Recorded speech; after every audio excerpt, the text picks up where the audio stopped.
Oi, Aí, tudo, tudo querida? bem? Deu certo. Bem-vinda. Obrigada.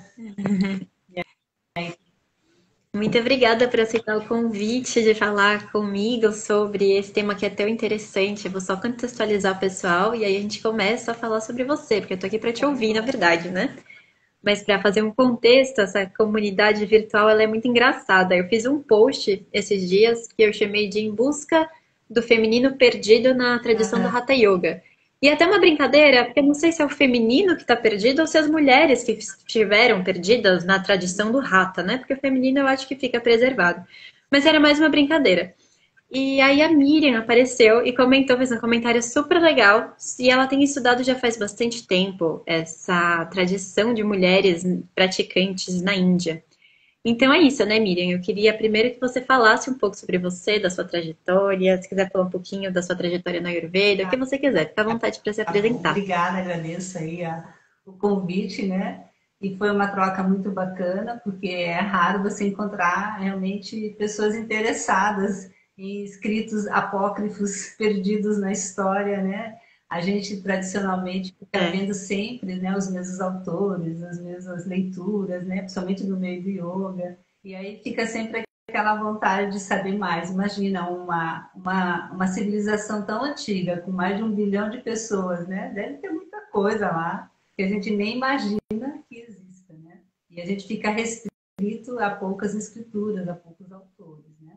Então eu comecei a me interessar porque eu já estou no yoga desde 1997, como praticante por 5 anos. Depois, em 2013, resolvi fazer um curso de formação na visão tradicional, né? E aí resolvi sair de onde eu estava, do Sul, e fui morar no Nordeste. Estou há 17 anos no Nordeste, que legal. larguei tudo. E fui começar minha trajetória como professora de yoga em Natal. E aí, depois de alguns anos, comecei a dar curso de formação dentro da visão tradicional do yoga, né? Formação de instrutor de yoga. Que legal. Depois cansei de falar, de dar formação, porque para mim não é, essas coisas já estão caindo também por água abaixo. Eu acho que a gente tem que vivenciar. Daí eu comecei a dar curso de vivências em yoga. Porque às vezes as pessoas querem uma profissão, mas não vivenciam o que estão fazendo, principalmente yoga, né? Porque hoje, cada vez mais, é isso mesmo, é um mercado, é importante que as pessoas estudem, se profissionalizem, mas o yoga, em específico, tem a ver muito mais com o autoconhecimento, né? Com a busca de si mesmo. Então, eu achei que a gente precisava primeiro vivenciar. Daí parei de dar curso de formação, comecei a dar curso de formação, de deformar as pessoas, né? Sair desse padrão e comecei aí Que até legal. 2000, isso foi de 2009 até 2017, que foi o último curso que eu dei. Depois eu estava envolvi muito com a Veda, eu sou coordenadora do curso da Veda de uma escola de Minas Gerais, da Escola Yoga do Himalaia, desde 2014. E aí comecei a viajar pelo Nordeste com esse curso e deu uma largada um pouquinho, né, em cursos na área de yoga. Mas o ano passado eu comecei a voltar e voltar para essa via mais de uma prática voltada para a mulher, né? E aí descobri outras autoras, né? E esse ano comecei a dar um curso virtual, que também é uma grande dificuldade dar curso virtual, né, para as pessoas, principalmente no meio do yoga. E aí a maioria das que estão nesse curso É. são professoras, então fica tranquilo, né? Até coloco como é o curso de pós do yoga, É. mas é um curso onde a mulher tem que entender qual que é a prática dela no meio de todo esse emaranhado que virou o yoga, né? E a prática tradicional que a gente se baseia, que é o Hatha Yoga, é uma prática voltada para um corpo masculino, para um templo de 9 portais que eles falam, né? Que tenha 9 buracos, né? Do nariz, né? 2 olhos, da boca, somando tudo é 9 buracos, dá um corpo de homem. Então essas práticas tradicionais do Hatha Yoga, elas são direcionadas para homens, inclusive monges, né? Renunciantes, né? À vida mundana. Então olha só, né? A gente tentando trazer essa prática para nossa vida social, né? Mundana, porque está todo mundo no mundo aqui, né? E ninguém é renunciante, e ainda mais uma mulher, né? Fazendo práticas monásticas, né? E aí vai bagunça a energia dela. Ainda bem que quase ninguém entende muito isso. Então, a prática do yoga moderna virou só asana, postura e respiração, É. que é bom, se for bem orientado, bem direcionado, a pessoa souber o que está fazendo, é tranquilo. Só a prática, porque eu digo que qualquer prática de yoga, por pior que seja, ela é melhor que nada, entendeu? É Né? maravilhoso. Então, mas agora você fazer uma prática que realmente trabalha a sua natureza, não que a questão do corpo da mulher, existem nuances, né? Por sermos cíclicas, né? As questões hormonais, isso são ferramentas de poder da mulher, não são problemas a serem, como é que se diz, você tem que superar o seu ciclo hormonal para poder praticar yoga, não é? Isso faz parte da nossa natureza e esse ciclo hormonal tem que ser levado junto, né? Essa é a nossa riqueza. E eu comecei a descobrir isso lendo muito e depois entendendo um pouco o que é o Tantra, né? E o Tantra não é uma coisa monolítica, né? É algo muito diversificado. Tem versão do Tantra para qualquer pessoa, qualquer tipo de pessoa, não é uma coisa específica. O Tantra que nós vemos no mundo ocidental, realmente ele é muito deturpado, né? A gente estuda autores que nem Gordon White, né? Que você também conhece, e são pesquisadores profundos, Sim. pesquisadores modernos, que eu digo, devem ter uns 20 anos pesquisando. A gente é só praticante. Eu sou uma praticante que lê algumas coisinhas, mas tem gente pesquisando a fundo. E esse Tantra, né, do Ocidente é um Tantra adaptado ao Ocidente, né? Adaptado ao capitalismo. Eu estava lendo Né? outro Adaptado dia. ao capitalismo, né? Tudo isso que a gente vê, né? Não é julgamento, é apenas Sim. dizendo que o Tantra ele é muito mais que isso. Ele é muito mais abrangente. E foi isso que me fez. Eu estava. Pode falar. Não, desculpa interromper, era só para comentar que essa questão do Tantra ser. Hoje ele é adaptado, e ele é super popular, né? Mas é engraçado como as coisas no começo elas são evitadas pelo Ocidente e de alguma forma o Ocidente acaba acomodando essa coisa, transformando essa coisa para ser aceito e praticado sem ameaçar os seus valores. Então, se a gente teve no começo pessoas que praticavam práticas tântricas e o Ocidente ficava horrorizado, a gente até comentou, né, Miriam, da Ida Craddock, a gente se falou por WhatsApp antes, na semana passada, eu comentei com a Miriam da Ida Craddock, que foi uma praticante de yoga tântrico, né? Ela praticava mais tantra do que hatha, ela teve acesso a essas informações. Eu nem sei a que tradução que ela teve, provavelmente a uma tradução do Arthur Avalon, que era o que tinha disponível naquela época. E ela foi, enfim, ela se suicidou porque ela foi extremamente perseguida. E aí as coisas no Ocidente vão se transformando e hoje a gente tem um Tantra extremamente comercial e amplamente aceito. Tem uma anedota também que eu acho que é interessante compartilhar para ter a dimensão de como o Tantra era uma coisa marginal que ameaçava os valores da sociedade cristã tradicional ocidental. Que um dos primeiros tantras traduzidos para o Ocidente foi feito por um senhor que chamava, o codinome dele, né, o pseudônimo, era Arthur Avalon, porque ele era um juiz de Calcutá, morava na Índia, ele era um britânico, e ele se encantou e ele traduziu um livro super importante que chama The Serpent Power, que foi a partir desse livro que desenvolveram, né, as principais correntes ocidentais sobre os tantras, os 7 chakras, que todo mundo partiu daquilo, porque por muito tempo foi a única tradução. E tem eu li umas cartas dele dizendo o quanto ele foi discriminado na época como juiz. Falou assim, nossa, mas você está traduzindo um tantra, sua carreira vai acabar, que absurdo. Mas Então é bem interessante. Ele traduziu o Tantra também dentro da visão religiosa cristã que ele tinha também, entendeu? Porque todas essas traduções, né, para ele adaptar, e é a mesma coisa, o yoga entrou no Ocidente por uma adaptação, entendeu? Porque como originalmente ele não seria tão facilmente aceito, né, pelas outras religiões, né? Mas assim, tirando essa coisa que você falou, realmente, Arthur Avalon, né, foi o grande precursor, ele é considerado o guru do David Gordon White e de muitos que estudam realmente o Tantra, né, e entendem que o contexto dele naquela época, ele era um inglês, eles estavam a Índia era a colônia deles, foi por 200 anos, e todas as escrituras que fossem contra aquele, né, a visão do colonizador, elas eram simplesmente desconsideradas. Então, isso está vindo à tona. O Tantra, a gente não sabe nada, só estamos raspando assim um pedacinho, entendeu? Tirando o pozinho, porque tem muita coisa ainda a ser lida, a ser traduzida, a ser, né, revista. E esse livro, né, essa renomada deusa do desejo, olha que nome lindo, né, traduzido em português, né, em inglês É então, mas lindo. a deusa, né, que se baseia nessa escritura do Dhamma Tantra, ela produziu isso aí, quer dizer, ela publicou o livro em 2007. O trabalho dela de pesquisa, é uma acadêmica, foi muitos anos, porque não é fácil traduzir escrituras, principalmente as tântricas, que elas começam do jeito e terminam do outro, elas não têm sabe, são muito herméticas. E ela fez esse trabalho, ela é a única pessoa, única, né, tradutora desse livro mesmo, né, dessa escritura, que ninguém mais, desde 2007, não tem ninguém, se você procurar na internet, só tem ela, entendeu? Falando dessa escritura. E aí a gente vai entender por quê. Então, Entendi. o Tantra, o Hatha Yoga, ele veio do Tantra, né? Ele faz parte do Tantra. Todas essas práticas do Hatha Yoga, de mobilização de energia, de mantras, de chakras, de tudo isso, né? Essa parte esotérica, veio do Tantra, né? É claro que isso é uma coisa, é uma história que está se contando ainda, né? Mas ele foi adaptado, e adaptado a praticantes monásticos, né? Monges renunciantes. Então, a Kundalini, que era uma energia, né?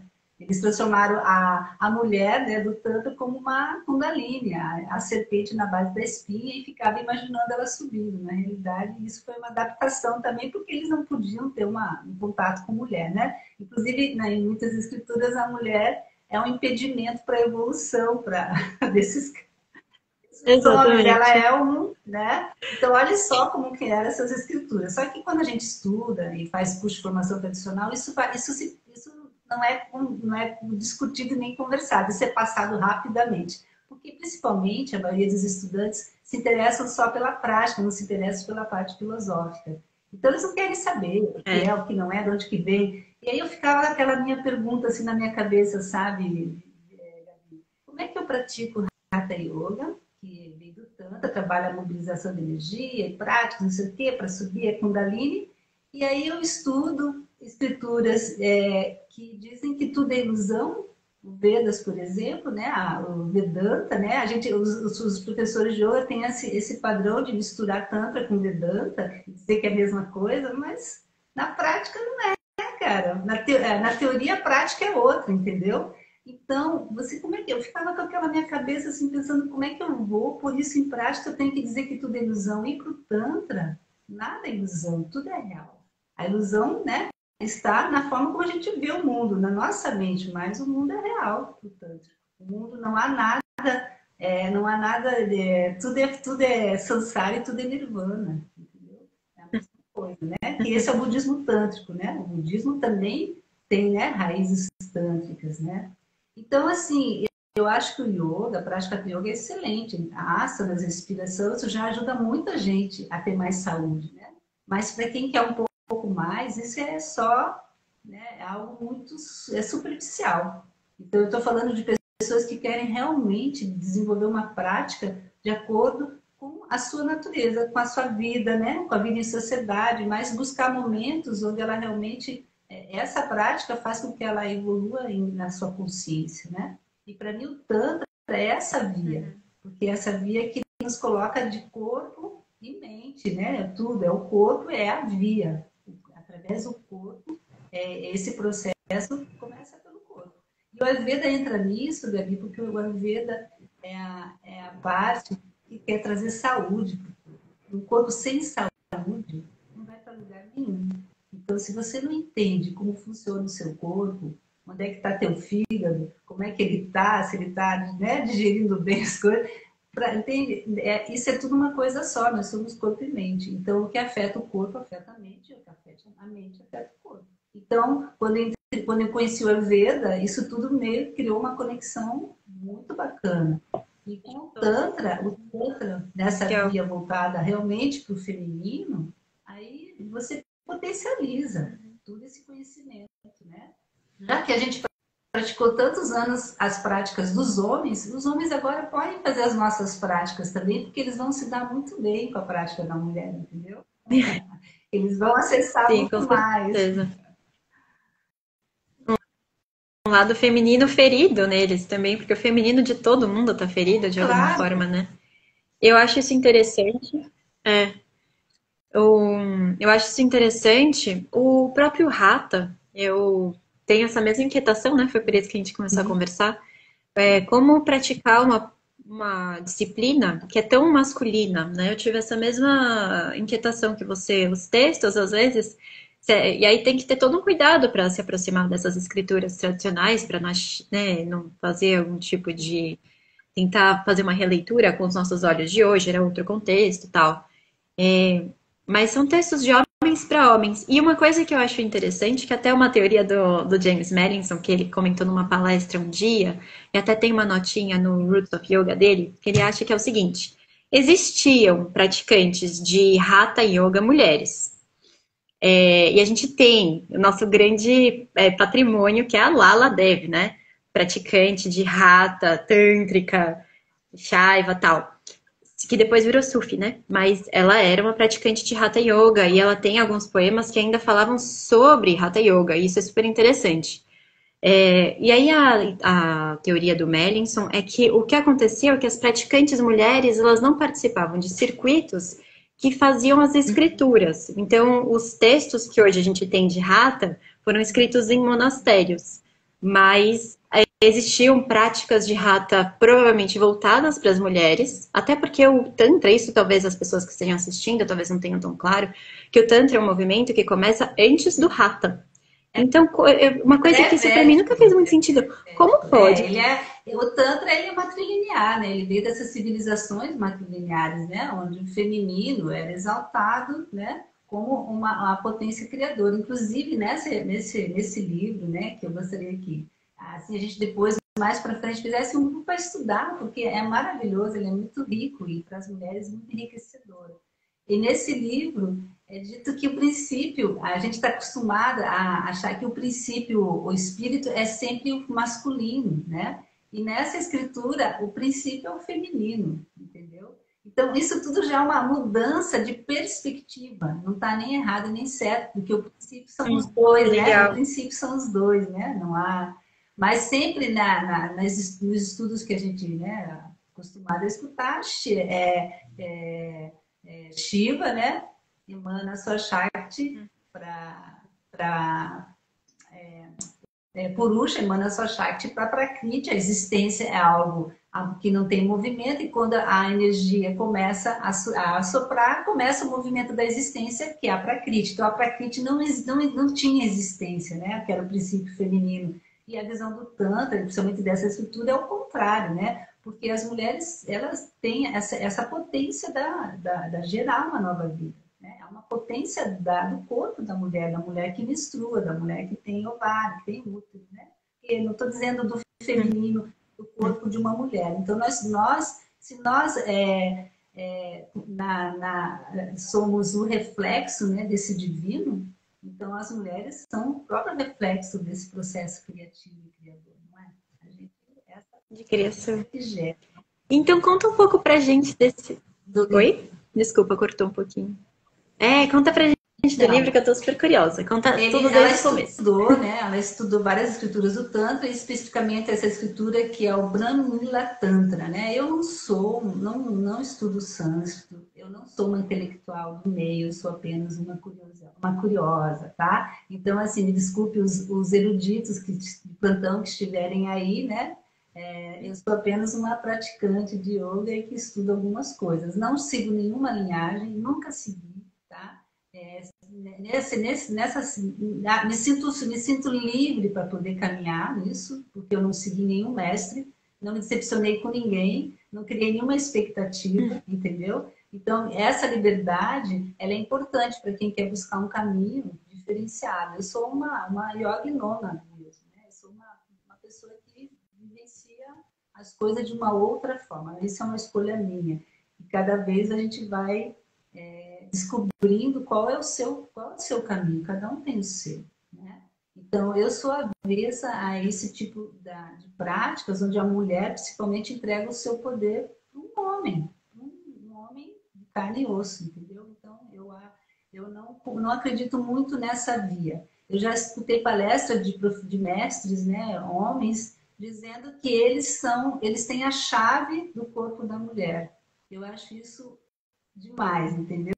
Então, quando você encontra uma escritura que te fala, você já é tudo isso, essa potência, então você começa a se ver de uma outra forma. Então, essa escritura, essa leitura é para a mulher realmente assumir quem ela é, entendeu? Independente de qualquer outra linhagem.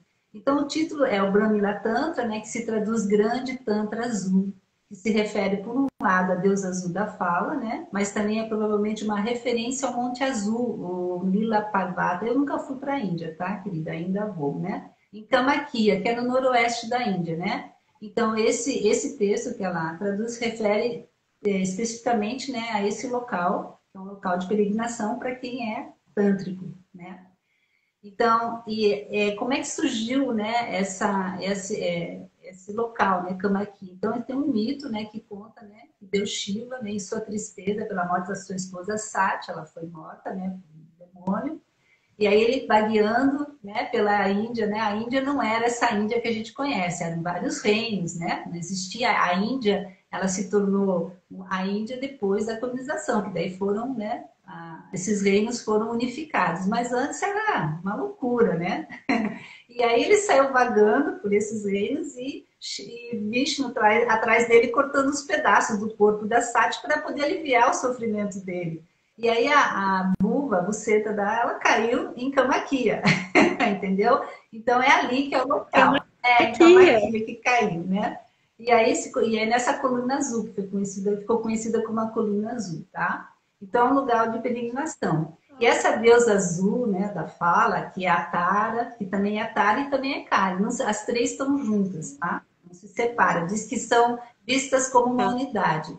E nessa escritura no Brahmila Tantra diz que nunca se deve ver essas três deusas separadas uma da outra, a menos que você queira correr o risco de ir para o inferno. Sei lá que inferno que é esse. Mas diz que tem que estar as três juntas, né? E além disso, a deusa azul da fala e Tara são frequentemente descritas como a deusa da grande ilusão, que é Mahamaya, né? E esse nome também está conectado à deusa Kamakhya, desse local, né? Na Índia, né? Que é a renomada deusa do desejo. Posso só fazer um parênteses? Um parênteses para quem eventualmente estiver ouvindo, e eu descobri recentemente, um amigo indiano até que me mandou, umas imagens, dá para achar super fácil na internet, do templo de Kamakhya, na Índia. E é uma coisa impressionante, porque assim, eu até tentei fazer uma arte sutil com isso, para não ser vetada pelo Instagram, mas tem adoração a Ionis, né, a forma da vulva feminina, tem falar assim, da vulva, tá? Porque da buceta. E o que eu acho mais bonito, assim, tem muitas, né? E o que eu acho mais bonito é que tem a deusa com a perna aberta, com menstruação, e as pessoas em adoração à menstruação e a buceta, e isso é muito revolucionário, isso na Índia. Depois, olha, qualquer coincidência, eu acho incrível, porque mesma coisa aconteceu no Ocidente. Começaram a evitar que os peregrinos fossem fazer adorações no templo de Camaquia, falando que lá praticavam magia negra. Então, olha só, né? Mesma coisa que aconteceu com as nossas bruxas aqui. O corpo da mulher é isso, né? A mulher se tornou a grande vilã da história. Então, a magia negra é o corpo da mulher, né? Fazer qualquer coisa que envolva os fluidos da mulher é magia negra. Mas o que é magia, né? A magia é um processo de transformação. Essa coisa de negra, qual que é a diferença? É apenas um termo até preconceituoso, porque não tem nada a ver. Tudo que transforma, por exemplo, a prática de yoga, por exemplo, o Hatha Yoga, você começa uma prática, daí no final, geralmente você faz uma inversão na postura. A invertida, o que é? Você vê o mundo sob outra perspectiva. Por isso que você faz inversão, para mudar, para aquele fluxo de energia que você trabalhou de base, você inverta ele e possa te trazer uma transformação, uma mudança de visão, entendeu? Mas dentro da realidade, porque você está trazendo energias de baixo para se conectar com a energia de cima no processo de inversão. Então, as invertidas é um processo de magia, é transformação. Então, tudo que transforma a tua consciência é mágico. Então, magia é isso, magia não é bruxaria. Bruxaria é isso, curar, né? É transformar, né? Então, a gente tem que começar a ver por que deram esse significado. A mesma coisa, demônios, né? Os demons. Eu estou lendo um livro do David Goldwart que também fala disso, que as mulheres eram consideradas demônios, né? Essas deusas, né? Mas isso tudo é uma inversão de valores, tá? E a gente falando isso daqui, né, é complicado. explicado, mas isso tudo foi invertido. O que é demônio era anjo, o que é anjo, que a gente acredita que é anjo, é demônio, entendeu? Então, essas inversões foram adaptadas, foram porque a sociedade, a gente tem que entender que essas escrituras, elas não são congeladas no tempo, elas vão se adaptando às sociedades. A mesma coisa o Yoga Sutras de Patanjali, ele é usado hoje dentro de uma visão política por um governo de extrema-direita. Eles usam essa escritura para afirmar esse tipo de conduta. Então, a escritura não tem nada a ver, a adaptação dela e a visão como ela é traduzida para as pessoas, então usam esses argumentos e usam a religião para, né, fazer isso. Então, as mulheres, elas entram nessa parte, elas também são desconsideradas, porque elas são o segundo sexo, né? Elas são castas inferiores, principalmente na Índia, né?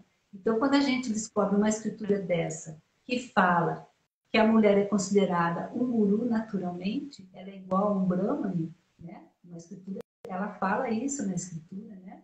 Então, assim, o objetivo dessa autora, ela não quis trazer essa questão do feminismo, claro que está embutido, mas a abordagem dela é sobre o falar sobre as mulheres naquela época. Então, ela não tem uma mulher que não tenha nada confirmado que alguma mulher escreveu aquilo. Mas aquela conversa é sobre as mulheres, entendeu? Então, nessa sombra, nessa conversa sombria, está realmente a prática da mulher. E a mulher sempre esteve na história. Ela sempre esteve. Ela só não teve o falar. Tanto que essa deusa é a deusa da fala. A falha dela foi tolhida, mas ela estava lá. Bonito. Ela estava lá. Tanto que as práticas tântricas, né, que tem a visão mais voltada para usar os fluidos da mulher, sem a mulher aquelas práticas não aconteceriam. Então elas sempre estavam lá. Mal respeitadas ou não, mas elas estavam lá, entendeu? Então sem a energia do feminino não aconteceria, tá? É isso que a gente tem que entender. E a gente começar a resgatar esse estudo, esse conhecimento, para a gente não ficar brigando e impondo o feminino a fórceps, né? Em cima do patriarcado, porque todas nós estamos inseridas nesse patriarcado, e o patriarcado é feito de homens e mulheres. Então nós precisamos apenas se posicionar, né? A gente não tem as armas do patriarcado, a gente não tem bomba, a gente não tem arma, a gente não tem canhão, a gente não tem esse poder, né, bélico. O nosso poder é a nossa fala, a nossa capacidade de falar o que está nos acontecendo. E a grande violência, que inclusive nessa escritura também é dita que essa deusa sofre uma violência quando tira o poder da fala dela. Olha que lindo, como tem a ver com o que a gente vive, né? Não digo eu porque eu sou uma mulher que sempre pude falar, mas tem mulheres que não podem falar, não podem se expressar. Então isso já acontecia, já era dito que essa fala foi tirada porque a mulher, essa escritura, tem uma prática que é a prática da Kali, que o grande poder dessa prática é dar o poder de voz para a mulher. A mulher é que tem o poder do mantra. Então, porque geralmente as práticas que fazem, né, é para conquistar poderes, né, na prática, na visão do Tantra mais tradicional, conseguir a evolução e poderes, os sítios para os homens, né? E as mulheres são essa via. Só que nessa visão, nessa escritura, as mulheres, elas desenvolvem essa prática e elas conquistam esse poder, que é o poder do mantra.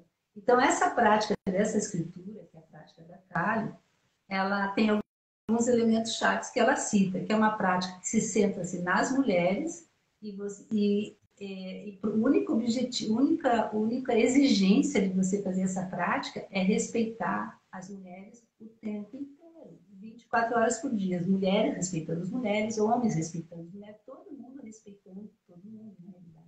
Mas principalmente nessa prática é o respeito e tratá-las com respeito. Não é só o respeito na hora do ritual, que tradicionalmente, quando fazem rituais, né, dentro da visão do Tantra voltado para a via mais masculina, a mulher é considerada apenas dentro do ritual. Quando termina o ritual, a hierarquia, as questões sociais continuam a mesma, não se muda, porque o Tantra não é transgressor, gente. As pessoas entendem que o Tantra seria uma transgressão. O Tantra nunca foi transgressor, ele foi usado como uma ferramenta de transgressão no Ocidente, mas lá na Índia ele não é. O Tantra ele foi adequado àquela sociedade, mas dentro dos rituais tântricos, poderia ser uma prostituta, poderia ser uma classe inferior, poderia ser qualquer mulher e qualquer não teria, ali não teria diferenciação de classes, entendeu? Saindo do ritual, as coisas voltam ao normal, né?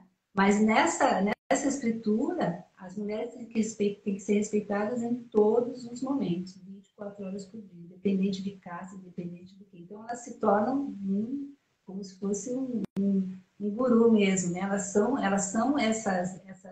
esses brahmanes, né? Que são considerados, né, como os grandes detentores dos rituais, né? E essa prática é especialmente uma prática mental. Portanto, nenhuma das regras ordinárias de tempo, lugar ou pureza se aplica. Não precisa, é apenas através da mente. Olha só. Então não precisa toda aquela parafernália, né, que a gente vê e segue isso, segue aquilo. Não, porque primeiro essas coisas para funcionar no mundo prático tem que começar a funcionar no mundo mental. Então você tem que ser aquilo que você quer que aconteça. Primeiro você cria isso na sua mente. Então essa prática é apenas mental. E é um rito que envolve a adoração de mulheres, frequentemente incorporando o rito da união sexual, mas às vezes simplesmente limitado à adoração das mulheres. Às vezes não tem o rito sexual, né? Porque as práticas tântricas da mão esquerda, no qual essa escritura se inclui, muitos tantras da mão esquerda, são práticas ligadas a ritos sexuais, né? Envolve, né, várias coisas, né? Então, mas nessa prática, necessariamente nessa escritura, não é apenas, né, é uma adoração de mulheres vivas, sem incluir o rito da união sexual. Então, o fato de você adorar uma mulher de carne e osso já está funcionando, entendeu? Particularmente no caso da adoração, eles colocam uma jovem, né, para fazer o ritual de adoração, mas onde o sexo não é incluído. Nada contra o sexo. E tudo que é da natureza, né? É maravilhoso, o sexo faz parte. Agora, o sexo com consciência, né? Com respeito à mulher, né? Que é isso que a gente precisa, né? E a prática da Kali, né? Ela vai além do tempo e local limitados ao rito. Então, é uma coisa que você tem que continuar na tua vida. Não é que nem você ir na igreja, reza e sai de lá e continua fazendo as mesmas merdas, né? Toda semana vai lá e pede perdão, mas depois você volta. E não. Então, isso é uma coisa transgressora. Você viver num estado de conexão 24 horas por dia, né? No estado dessa relação. Não é um rito só num determinado momento, né? Ele tem potência, claro, mas depois você tem que trazer essa potência para o teu dia a dia. E ela tem... Então, a visão dela é para ver como é que essa mulher, né, nessa época, era vista. Inclusive, essa escritura, ela produziu num período que é do século XV ao século XVIII. Ela viu várias escrituras desse período, né? Ah, mais recente. Localizadas na região nordeste da Índia, né? E ela também encontrou imagens de mulheres como gurus, imagens também como a mulher assume o papel de sujeito em vez de objeto. Então, ela é o sujeito da história, ela não é o objeto, né? E são mulheres de carne e osso, né? Então, eu tenho um afastamento dessa noção da mulher como objeto e ganhos para o masculino. Então, ela traz isso. Ela compara, inclusive, com escrituras do Tantra bem conhecidas, Kulanarva Tantra, Kaula Tantra, onde a mulher, ela está dentro, ela é colocada num pedestal, tudo mais, ela é usada, né, como ritual, entendeu? Mesmo que eles adorem as mulheres e vão continuar adorando, mas o ritual está montado desse jeito, tá? Então, no caso dela, essa escritura fala de uma outra coisa, tá? O que mais que tem interessante nesse livro? Então, assim, ela põe 5 capítulos, esse livro, né? Então, o primeiro capítulo, ela fala que as mulheres têm essas habilidades espirituais, né? Que elas são reconhecidas como praticantes e como gurus, né? E que elas devem ser tratadas com respeito. Então, isso é básico nessa prática, né? E daí, no capítulo 2, ela fala que esse rito da união sexual, né, apenas uma conversa, não existe, não tem nada realmente assim contextualizado, não tem nada dito que uma mulher escreveu aquilo. Como também, né, a gente quando estuda o Sutra de Patanjali, a gente não sabe se Patanjali praticou aquilo, inclusive porque ele não ensina prática nenhuma, ele apenas explica como é que funciona as questões, né, no nível psicológico, né, no nível da mente, mas ele não ensina nada. E aí a gente vai pegar lá no Hatha Yoga, a prática do Hatha Yoga, para poder enfiar junto com os sutras de Patanjali, para ver se sai alguma coisa. Mas o Hatha Yoga é completo, não precisa disso, entendeu? Porque se você faz a prática, aquilo já vai funcionar, entendeu? Então, o Patanjali também não se sabe se foi praticante, sabe que ele era um pandite. E muitos pandites, que eram filósofos, eles viam, conversavam com praticantes e escreviam livros sobre aquelas pessoas, como tem pessoas que escrevem sobre a vida dos outros, não tem? Gente que faz, né? A mesma coisa, tá? E ela fala também, ela fala também que em vez de se encontrar um cenário que as mulheres são um meio, né, para o qual os homens praticantes atingem o objetivo, o rito descrito funciona para colocar a mulher nessa posição do sujeito. Então, isso é uma coisa muito interessante. E outra coisa mais interessante, no capítulo 3 que ela fala, que as esposas são as candidatas preferidas para essa prática. Tanto que no rito tântrico masculino não se fala das esposas, né? Não se considera a mulher. E não, as esposas seriam essas. Isso seria o mais transgressivo, a colocar a esposa como realmente uma guru. Né? Então, é interessante para uma sociedade que não reconhece a mulher em nenhum sentido. Né? Então, isso também se torna uma coisa diferenciada nessa prática. E outra coisa bem interessante, que eu acho assim, legal, que coloca, como eu falei, é em comum que a natureza geralmente é vista como feminina, prakriti, né? E aí nessa escritura é o contrário. A mulher, a prakriti, o feminino, né? Seria o espírito, tá? Então, ela conta uma metáfora já no início do livro. A gente está com tempo ainda? Sim, manda bala, tá fascinante. Então tem uma metáfora que ela fala lá, conhecida lá naquela região, lá em Camaquia, né? Que fala que para Kriti o princípio, aliás, essa é uma visão clássica da Índia, não dali. Dali é outra história que eu vou contar na sequência. Então, a visão clássica da Índia sugere que para Kriti o princípio feminino, a natureza, é comparada a uma dançarina. Então, enquanto ela dança, seus encantos físicos seduzem o espírito masculino, que é Purusha, na teia de Maya, na teia da ilusão, um circuito interminável de desejo, nascimento e morte, que é essa né?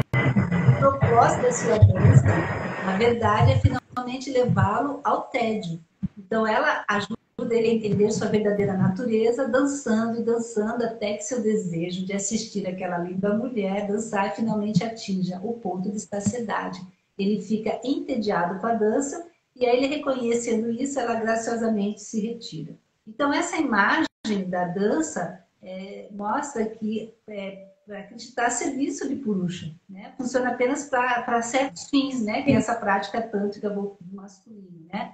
Só para encantá-lo e a curto prazo seduzi-lo e depois que ele se ilumina, né? Ela sai fora, né?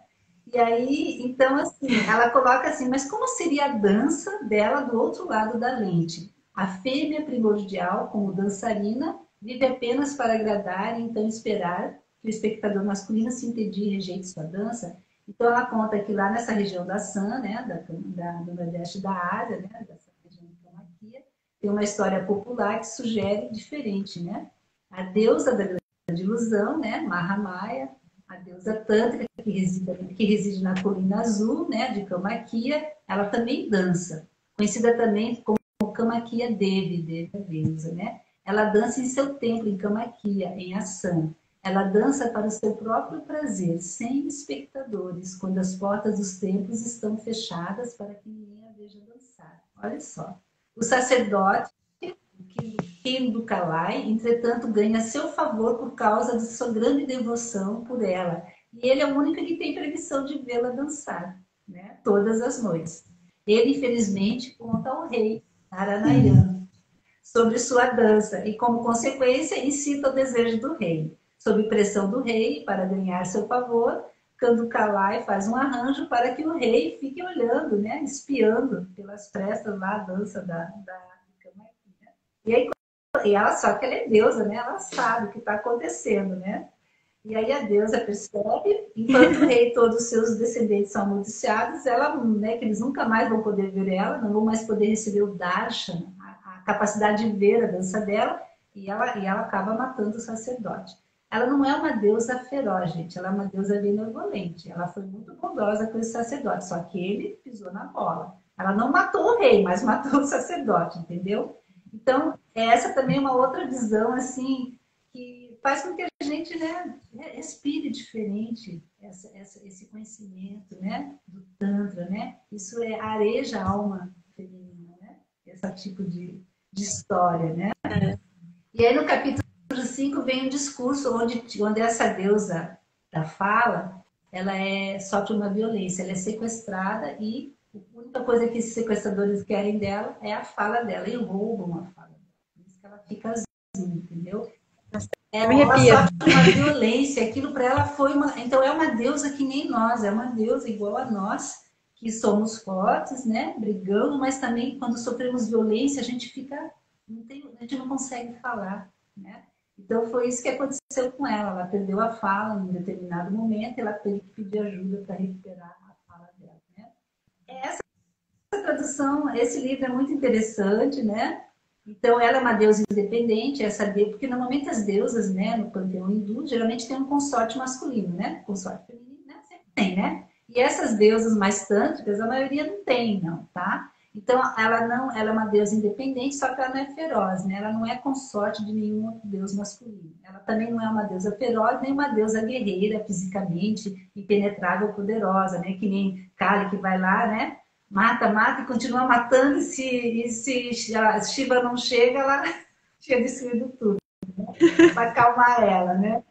Então, assim, em vez disso, o mito retrata a sua fragilidade, sem torná-la consorte de um deus masculino, e aconselha uma forma humana de tratar uma mulher, nesse caso, a deusa azul da fala, que é incapaz de se defender da violência masculina, apesar dela ser uma deusa.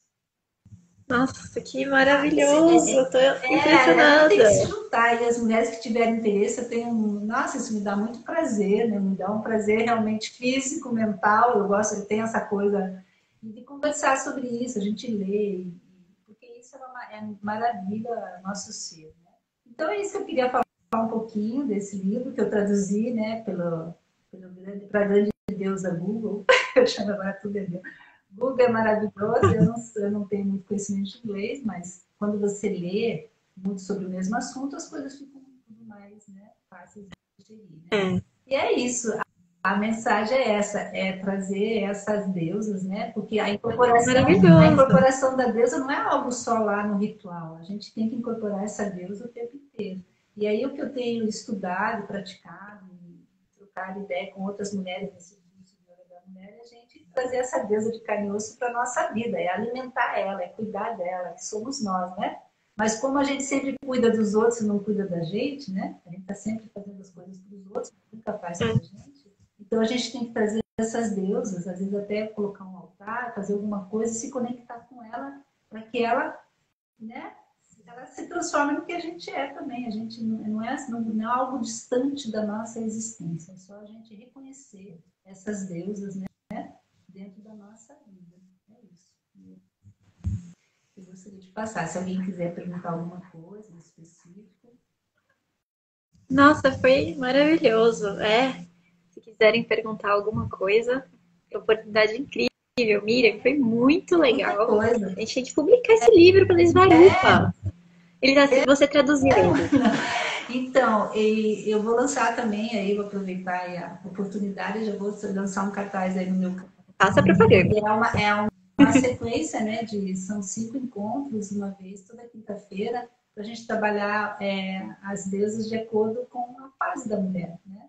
Então, a primeira é a mulher que está menstruando, a mulher que está gerando, a mulher que está parindo, né? Então, são fases e que todas nós vivenciamos essas fases. Não precisamos geralmente gestar um filho, mas a gente está gestando ideias, né?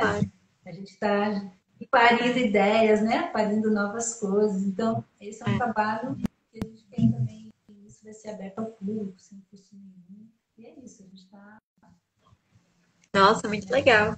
Nesse trabalho.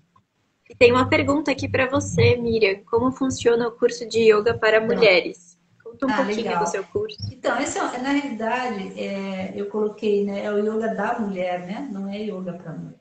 Né? Porque tem uma diferença aí, né?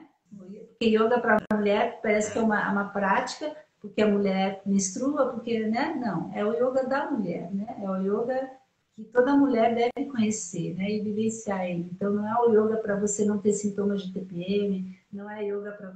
não é esse tipo de yoga. Apesar que a gente considera tudo isso, né? Mas é você incluir a sua ciclicidade na sua prática normal de yoga.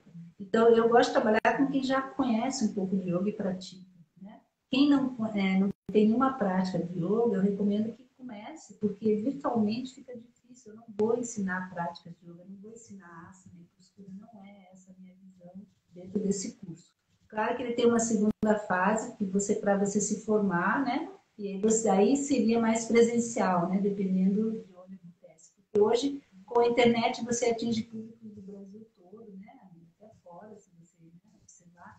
Então, você tem praticantes. Eu tenho, a maioria das minhas alunas nesse curso atual são do Nordeste, né? Eu conheço bastante as pessoas da área do Nordeste. Mas tem uma menina de São Paulo. Então, pode ter pessoas de outras localidades. Só que quando for fazer, são 8 módulos vivenciais, online, com práticas semanais, e encontros no sábado de manhã, onde a gente também trabalha com Ayurveda, onde eu dou orientação de alimentação, onde eu falo os benefícios do Ayurveda e trago isso para a prática. Essa semana elas estão fazendo dieta desintoxicante, eu estou junto, orientando. Então a gente também traz isso, né, para a prática. É um curso bem prático, apesar de ser virtual. E a gente também trabalha com o que é o yoga. O yoga é tudo, né? O yoga é esse estado de conexão 24 horas por dia. E o Tantra é a via mais fácil de você acessar. E você, num corpo de mulher, é muito mais fácil ainda, tá? É muito mais fácil ainda, porque você tem mais portais do que os homens, vamos dizer. Os homens têm 9, nós temos mais 3, que são a vulva, né? Que não é considerada, e os 6, que são 2. Então, a gente inclui, né, esses elementos na prática. Isso não é uma ideia minha, né? Isso é uma ideia que já veio de outras professoras, eu baseei também em livro, Yoni Shakti, e eu estudo esse livro já há algum tempo, e abriu uma percepção maior da prática da mulher, entendeu? Eu não tenho nenhum problema em falar onde eu tiro todo esse conhecimento das práticas, porque isso tem que ser compartilhado. A via do yoga da mulher é compartilhar conhecimento. Não é querer fazer discípulos e ser a mestra, porque eu acho isso é uma perda de tempo, gente. Nós todas temos esse potencial. Então, o meu objetivo é que as mulheres se tornem autônomas, que elas desenvolvam uma prática que seja boa para elas. Não uma prática, não é uma receita de bolo que todo mundo tem que seguir, e aí eu faço um grande evento do yoga da mulher dentro daquela prática que é para... Não é isso, entendeu? A minha objetivo pode ser que ano que vem, quando der esse curso, as coisas já sejam diferentes, porque para mim yoga é transformação. Nunca vai ser sempre a mesma coisa. Eu não vou ter uma receita de prática e de bolo para ninguém, tá? Nem receita de bolo eu sigo direito, né? Eu vou fazendo as coisas meio da cabeça, entendeu? E assim, a mulher tem que... Essa é a magia da mulher, é a intuição, né? Intuir as coisas, conhecer as ferramentas que ela tem e depois ela começar a intuir a prática dela, usando essas ferramentas, entende? Miriam, tem mais uma pergunta aqui para você. Parece que cortou quando você falou o nome do livro que você vem estudando já faz tempo. Yoni Repete? Shakti, da Uma Dismore. Inclusive, já vou falar, já Você me passou. tem uma pessoa no Brasil que está fazendo a franquia dela, né?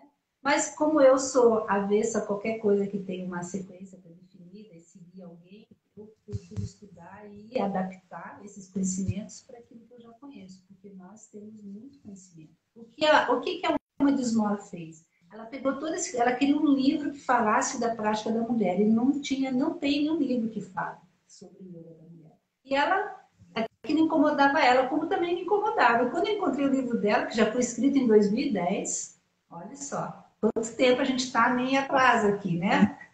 Já em 2010 ela escreveu o seguinte, olha só, e ela cita todos os autores, a maioria dos autores que ela cita, que ela pesquisou, são os autores que eu estudo já há anos, que pesquiso. Então, ela simplesmente ela fez um livro e desenhou uma prática. Ela tem esse curso também, só que em inglês. Mas, assim, tem já uma franquia, acho massa. Mas eu gosto de ficar pegando as coisas e fazendo desenvolvendo conhecimento que qualquer pessoa, qualquer mulher vai poder procurar esse estudo e fazer o dele que ele quiser. Agora, eu seguir à risca uma receita, uma cartilha de prática, para eu poder atingir um determinado objetivo, isso não funciona, porque cada pessoa é um universo. E essa é o que ela me trouxe mais nesse livro dela, Yoni Shakti, é que os siddhis, os famosos poderes, que, né, que quando a gente estuda yoga, né, no Sutra de Patanjali, o terceiro capítulo, que é Vibhuti, fala dos siddhis, né, dos poderes do yoga. Não pule essa parte, porque isso atrapalha o teu processo evolutivo. E essa é a maior mentira que se conta no meio do yoga. Você tem que desenvolver siddhis, as siddhis são realizações, eles são efeito da tua prática. Se tua prática não está mudando nada na tua vida, por que você está fazendo essa prática, entendeu? Então, os siddhis, quando ela coloca nesse livro, os siddhis, o que são os siddhis das mulheres? São a sua primeira menstruação, são a sua menstruação, o seu ciclo hormonal, o processo de gravidez. Ela pode despertar um siddhi quando está grávida, quando ganha um filho, quando amamenta, quando pare, quando aborta, quando faz sexo, quando entra na menopausa, quando fica velha. Então, essas fases da vida são potências para despertar esses siddhis. Mas as mulheres ficam se medicamentalizando, ficam usando outras coisas para não ter esses processos naturais acontecendo na sua vida. E ela coloca isso muito bem no livro, né? Então, a gente não vive a nossa potência do feminino. E aí, a sociedade, né, a ciência, né, que está dentro desse contexto capitalista, tem que tornar a mulher produtiva para a sociedade, né? Então, a mulher não pode... Linear, não, a mulher não pode ter isso. A mulher não pode ter os seus 3 dias tranquilas em casa, que toda mulher que trabalha deveria ter, porque é um momento de recolhimento quando está menstruando.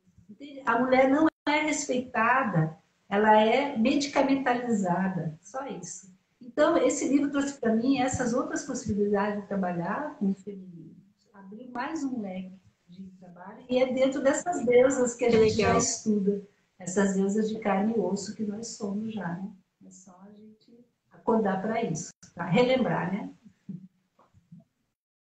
Nossa, maravilhoso, Miriam. Um privilégio poder ter acesso a tudo isso. Eu acho que a gente foi maravilhoso. Acho que a gente pode fazer muita coisa. Fiquei muito animada com esse livro. Depois me passa a tradução, quem sabe a gente não publica, porque eu acho que esse é muito um propósito da Svarupa, assim, poder libertar um pouco as pessoas do mestrismo, daquela linhagem que o professor vai te falar a verdade e ampliar o acesso a textos. Então, você está com dúvida? Vai ler o texto, vai ler vários textos.